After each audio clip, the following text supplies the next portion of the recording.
What is going on, everyone? Welcome back to the channel. On this episode, we're back working on the Mark 4 full motion Bora. Let's get to it.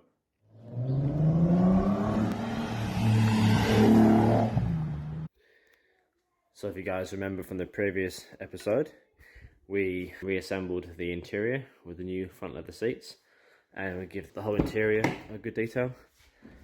Swapped over the steering wheel for a standard Bora steering wheel. I cleaned the dash. I even went ahead and pulled apart this door trim because this switch here was broken, common Mark 4 problem, so I swapped it out for a good one. And then even the handle itself, I went ahead and removed all that interior peeling, paint peeling, sorry, on the handle, and even reattached the wooden trim as well. Even though it is quite cracked, it's better than having all the holes along the side of it as well. I think it came out awesome, a lot better than it did before. It was just all manky and dusty and full of leaves, but I believe now it looks 100% better. Even the back seats came up 100 times better than they were before. Now that that's sorted, the next step is removing the front clip.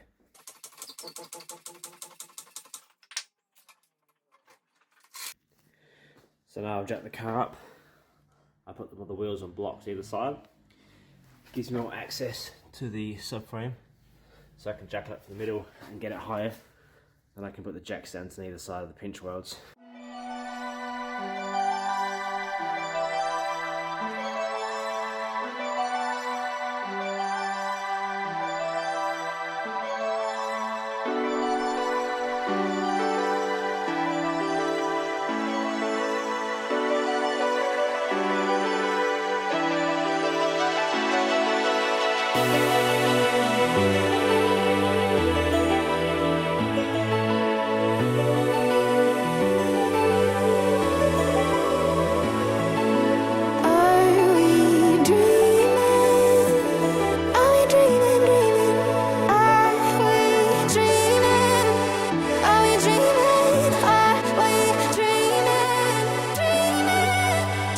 Those of you who haven't removed a Mark 4 bumper bar before, this is as simple as pulling the two tabs from here and here on the grille, and then you have to put a screwdriver in between here and the grille, the lever for the hood, pry that off, and it's as simple as 1, 2, 3, 4, 5 T30s, and then down here you got in there. Another T30 goes there, and another T30 goes in there too. And then obviously when you come around to here,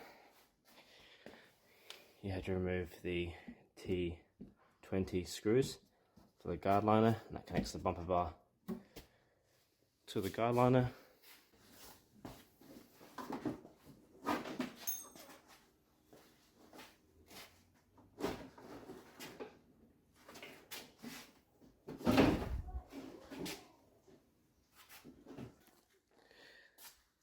So now the front bumper bar is off, we can get access to the radiator support and whatnot.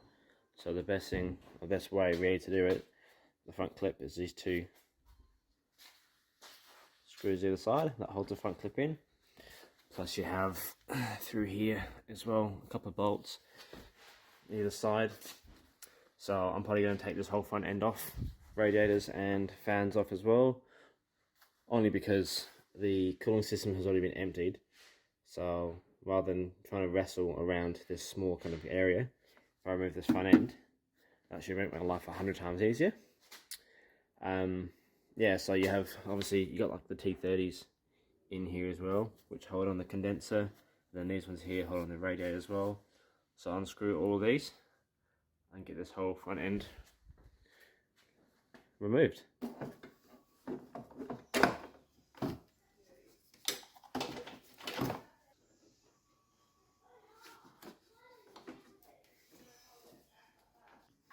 Well, that was a bit trickier than I thought, but I've got the headlight switch or headlight plug unplugged. top radiator hose unplugged, the hood latch cable undone, the sensor for that one unplugged as well, the screw, so the screw here, Phillips head, holds on the air conditioning line here, and obviously the plug for the headlight here too. Going underneath, the fan switches and the coolant temp for the fans as well.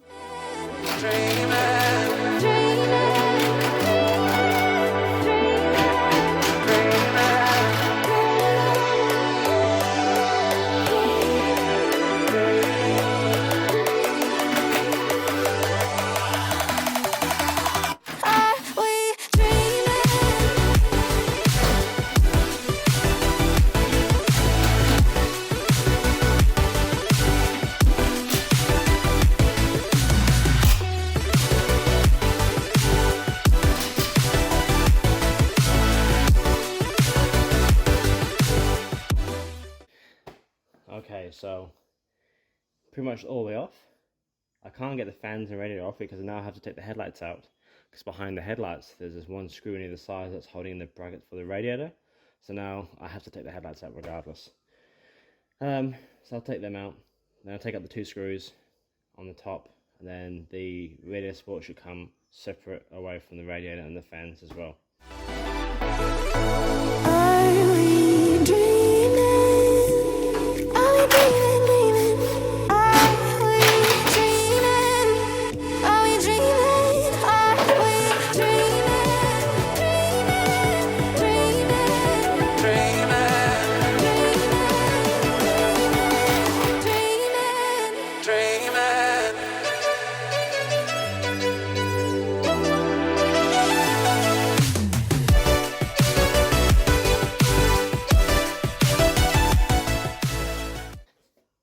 Now, I don't know how many times I've done this, but I always forget this last screw that sits on the bottom of this bracket that goes over here on the bottom there. But now fans and radiator are out. Sorry, the fans and the radiator are out, and now the condenser is just hanging there because I don't want to go ahead and release any of the gases into the atmosphere. So that's the only way to leave it all connected. Now it's time to set up my support beam and start cracking on with this gearbox removal. Then just putting the screws into a tub and hoping to remember where they'll go. I like to just stick them back into the holes where they came from. It makes remembering a whole lot easier. Alright, so now it's time to get the gearbox. The previous owner has taken away half the parts that I need to take apart.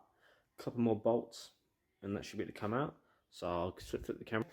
So as you can see all through here, he's taken everything apart. So literally it's only these two bolts here and the prop shaft to undo. And then that means the gearbox is free to remove. But what I'm going to do is I'm going to go underneath here and I'm going to remove the subframe, just to make life a little bit easier. The night has come, it's cold and losing my control. Your light is gone, and lonely darkness fill my soul. I wish that you could save me from my isolation. It's way too complicated. Let's stop this conversation. Stop this conversation. We got no relation.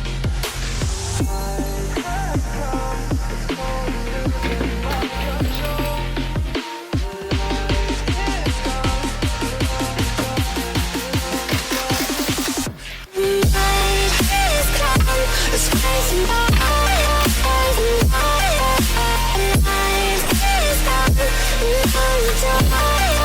It's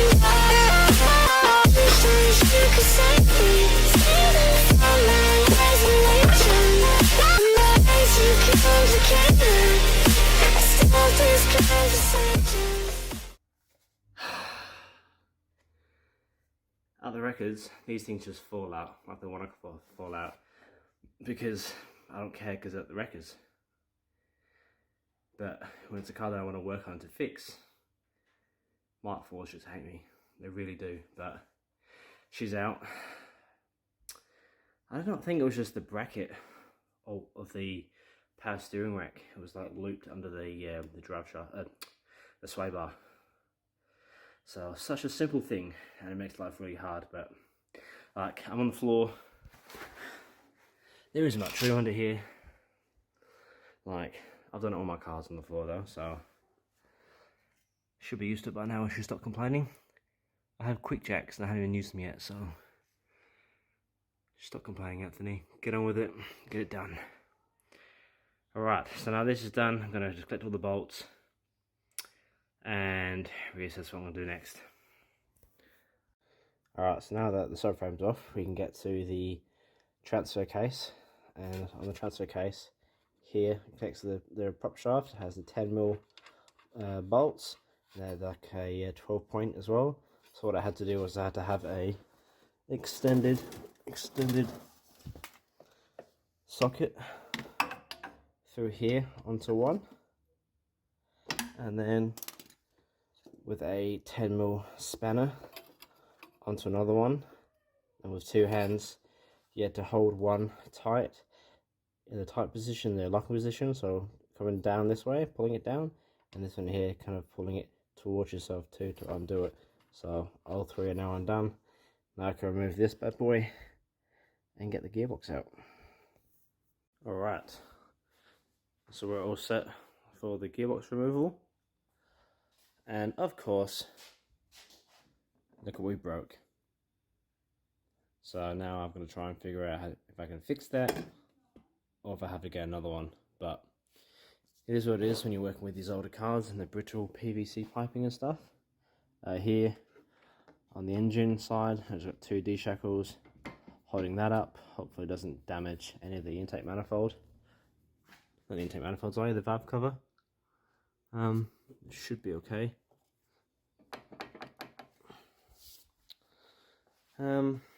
I've got a sling on the gearbox itself, and just the chains to give it some extra length as well. So where it's set now, once I loosen the gearbox, I can undo this and I have this much drop, sorry.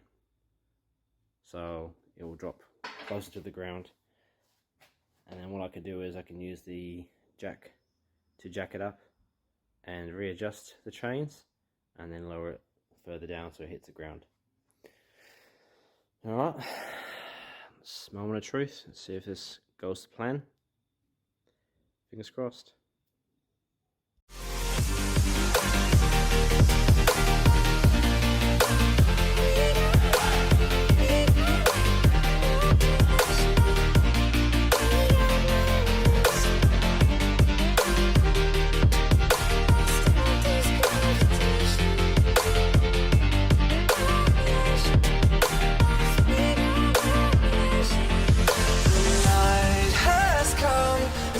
Losing my control. Your light is gone, and lonely darkness fill my soul. I wish that you could save me from my isolation. It's way too complicated. Oh boy. So here's the stage right now. Jack is under the engine to support it. As you can see, let me grab a torch. So we are now off. Now you have to have the jack underneath it to hold it in place. Then you can just wiggle off the gearbox.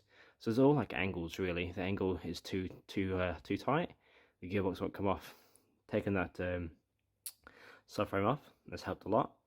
This sling helps you, well, allows you to try and you can move your gearbox and swing it around too. And as you've probably seen up here, I actually moved this way. It was over here, so I've jacked it up so it's getting a bit of slack down here. I've moved it over here So as the gearbox lowers, it pretty much wants to swing away from the engine. So now you have the engine pretty much out. I'll set you guys down and I'll finish removing the gearbox.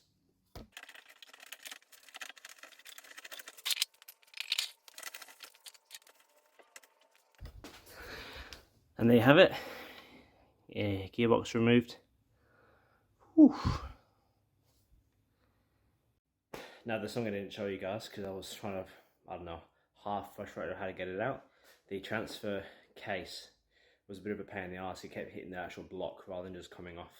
So I went ahead and undoing that. So the guy left the bracket on there, on the transfer case, but not connected to the engine. But what he didn't do is, behind that there was another bolt connecting the gearbox to the transfer to the air block. He thought he did all the bolts, he told me. So silly for me to not check it. Don't trust anyone else's word, I guess. But at the same time, we smashed it out. I'll show you what I did. So on the gearbox, this is where the transfer. This is the actual transfer case. This is the driver's side. Where's that flanges? So inside of here, there is a bolt like this.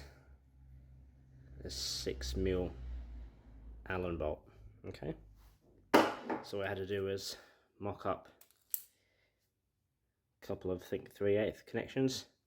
And what I've done is I had to cut a 6mm Allen key down to fit into this. And this isn't the first time I've had to use it. I used it for my Tiguan a few times. And it just goes all the way into there. And I put an adapter on to use a 1/2" ratchet. I just broke it loose, undid it. And then what I did use was a long magnet. It's small enough to go into that hole, and you can just retrieve the bolt, or even just the Allen key bit if you lose it. And that removes it from inside of there. Okay, and there's the gearbox. Give it a good clean. It's a bit filthy, and all that organic matter from the clutch. It's all inside too. Bearings, pretty good. Bit sticky. Covered in grease, lovely. But yeah, so today's progress was a success. It's night now, so it's taken me a while, but we got there in the end. So yeah, so the next video I will be removing the clutch, flywheel, intake manifold, getting to the timing chains, and then start cracking on them. But until then, you have to wait. So if you haven't subscribed already, please subscribe. That'd be amazing. Like the video. Pardon the hands, they're filthy. Yeah, like the video if you like it. Comment down below if you have any comments, any tutorials you want me to include, whatnot. Any questions, feel free to ask. And I'll see you guys on the next video. Alright guys, cheers.